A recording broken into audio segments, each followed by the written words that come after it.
Well, we lost. That's a good place to start with this one. I'm Tyrus. Welcome to Timberwolves Today. Right now, we're going to be breaking down the game versus the Pacers. Preseason game, game two. It's fine, guys. It's preseason. Who cares? I care about preseason, especially if we're going to go to overtime and make me stay up till 10:20 local time. Come on. Put them away. It's the Pacers who are depleted. Let me read off who was actually starting for Siakam, Aaron Naismith, Isaiah Jackson, Andrew Nemhard, and Benedict Mathurin. They didn't even have their actual starting five against us, and the guys who played are not that good. Ray J. Davis, Ray J. Dennis, forgive me, was the leading scorer. I'm not even sure who this guy is. He played for Baylor last year, apparently. I've never heard of this guy, and we're letting him put up 16 against us in a preseason game. It was pretty a diabolical loss, if you ask me. We shouldn't even been in it, and there's one reason we are, and we're going to get to him later, but that's Johnny Juzang, and he put up 20 points shooting 6 for 8 from 3. That was the only reason we even went to overtime, is because he decided to go nuclear. He was the leading scorer for the Timberwolves. Just behind him, our very own Anthony Edwards. Again, we'll get to him here in a second, but overall, not a good game by any means. It was close to a 20-point game in some parts, if not a 20-point game. I struggled to watch this game. Everything just did not work. So let's dive right into it with the next three topics, three things that I felt like needed to be talked about after this game. Let's get into it. Firstly, Anthony Edwards played. Round of applause. Not going to clap into the mic at 10:30 at night, but those of you watching it, give me a round of applause. Give Anthony Edwards a round of applause. He needs it. Yeah, he played 19 minutes, which I feel like Finch was punishing him out there. I mean, he played 2 less minutes than Baron J, a couple less minutes than Shannon Jr., Tristan Newton, Rob Dillingham. He played the fourth most amount of minutes, which is insane for Anthony Edwards at this point. But he came out, shot 6 for 15, and 1 for 5 from 3. Not ideal, with 1 rebound and 2 assists. 17 points. I get he hasn't played basketball in some time. Last year he looked a little fresher right off the bat just because he had been playing NBA. This year, he wasn't playing. He hasn't played since playoffs. There was no buffer period where he still got to be a part of some sort of organized basketball outside of team practices and team scrimmages and whatnot. He didn't continue his consistent route. So it doesn't shock me that he's going to come in and shoot like that.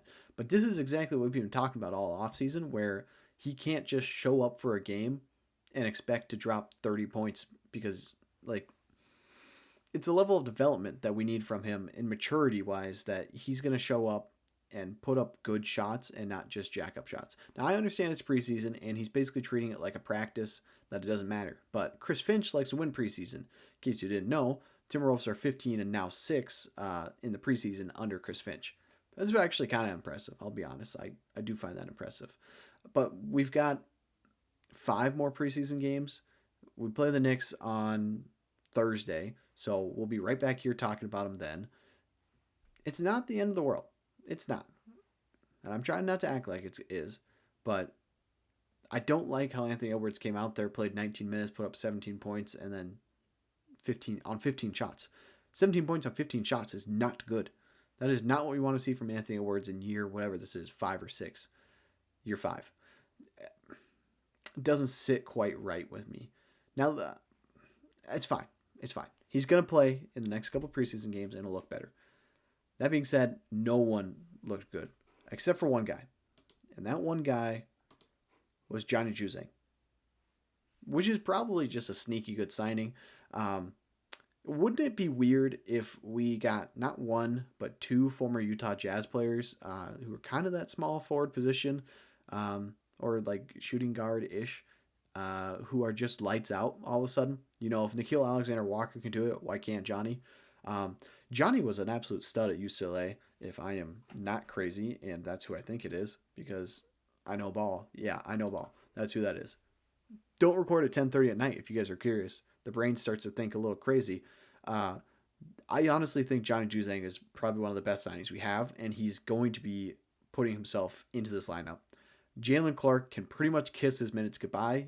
He did have some decent moments tonight, including, why are they not? He apparently had 0 steals. I swear I watched him steal at least 4 balls. Maybe he didn't get credited for them. 8 minutes played by Jalen Clark, and then he got injured and didn't come back. It was probably concussion protocol is what it seemed like, because he bumped heads with a Pacers player whose name is escaping me now, but it was someone I recognized. No, maybe it wasn't. I thought it was Daylon Wright. I think it was Daylon Wright, now that I'm thinking about it. But he went out. Juzang came in. And Juzang goes lights out in only 14 minutes. 20 points in 14 minutes, shooting 6 for 9 in total. That's just, you can't beat consistency like that. I'm not going to argue with it by any means. Like, if he wants to play like that, he can easily have the 9th most amount of points on the team. Or 9th most minutes, I mean. This is the type of player we needed, because we got our starting 5, and then off the bench, we know we're going to have some combo of Dante and Conley. Conley started tonight, by the way. That's worth mentioning. And then Terrence Shannon Jr. Now it seems like Johnny Juzang is going to step in there, Rob Dillingham, and Baron J. All those guys look ready. Like, they are at least ready to play some real minutes and not completely just bogus minutes. But all in all, Johnny Juzang lights out. I'm very happy on the deal that we got him on. Seems like it could be the sneakiest signing ever. Like, I cannot believe how well this is looking at least 2 preseason games in. I thought he's looked like at least a serviceable player. That being said, the shooting woes. The shooting woes from last season seem like they're back in only the 2nd preseason game. In total, I'll let you guess how many points or how many shots the Timberwolves put up tonight. I'll give you a couple more seconds to think about the answer. 90 shots. They put up 90 shots tonight. How many of those did you make, you ask? 43. Shooting 47% from the field in total. 17 for 36 from 3. And only 75% from the free throw line. Listen, Finchy, I don't know what we're doing at practice, but it should be shooting. I want shooting drills done for the next 3 weeks until season starts. I would rather the defense let up 150 points a game than have to sit and watch below 50% shooting the way we did tonight. 90 shots is crazy. I understand preseason, grain of salt, preseason. 75% from the line is horrible, especially when the worst shooters from the line was Rudy Gobert missed 2, Randall missed 1, Ant missed 1. Elise Johnson, this guy's going to be a G Leaguer. His minutes are gone. You can't go 3 for 5 from the line. 6 for 8 from Tristan Newson. How did he shoot so many? When did Tristan Newton shoot all those free throws? I watched. That's crazy. 6 of his 9 points from free throws. Rob Dillingham 1 for 2 and Terrence Shannon Jr. 1 for 2. The shooting's got to get figured out. It's got to. Like, there has to be some kind of solution to the problem instead of just jacking up shots, hoping that we outscore them because we're putting up more shots. This is not working by any means. Like, everyone across the board, looking at threes, Ant went 1 for 5, Naz Reid 1 for 3, Randall 0 for 1, Enrique Freeman 1 for 2, Bones Highland 3 for 5, Dante 1 for 2, Jalen Clark 0 for 1, Tristan Newton 1 for 2, Terrence Shannon Jr. 2 for 3, and obviously Johnny Juzang 6 for 8. So of those, Johnny Juzang had a third. He had a third of our 3-pointers tonight with 6, roughly. But that's not a winning strategy. And him and Bones should not be leading the team in threes by any means, even if it's a preseason game. Bones played 12 minutes. Ant played 19. It just, especially against, my problem is, if it was against like a team who was capable, I understand. I understand the Pacers went to the finals last year. They're a good team. They're also not. Like, they're missing some key players, and especially in the starting minutes of this game. Pascal Siakam absolutely ate our lunch. 14 points on 14 minutes. That's a point a minute. That's Luka Garza numbers at this point. Like, No one else does. It bothers me so much. And they didn't necessarily even shoot better than us. But guess where they shot better than us? From the line. But they shot less from the like. They got us on threes, and yeah, they barely got us. Got us by one in overtime. It's fine. It's a preseason game. That's my thoughts. All that stuff.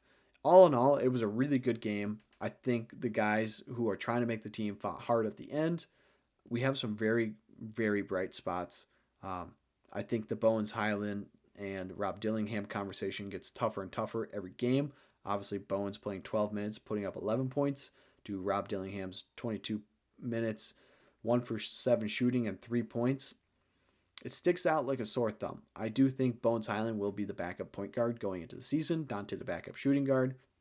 Seems to make the most sense. Bones Highland is a guy who's ready to contribute. Rob probably needs one more year if he's actually going to be anything.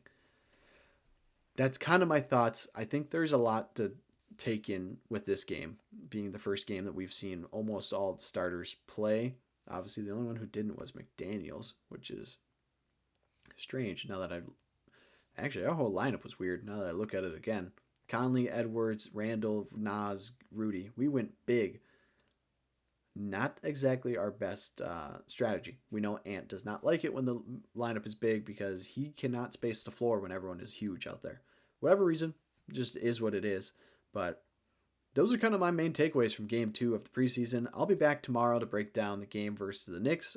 And then obviously on Thursday, we'll talk about the game afterwards, and it will be out on Friday. But until then, you guys all take care, and I will talk to you then.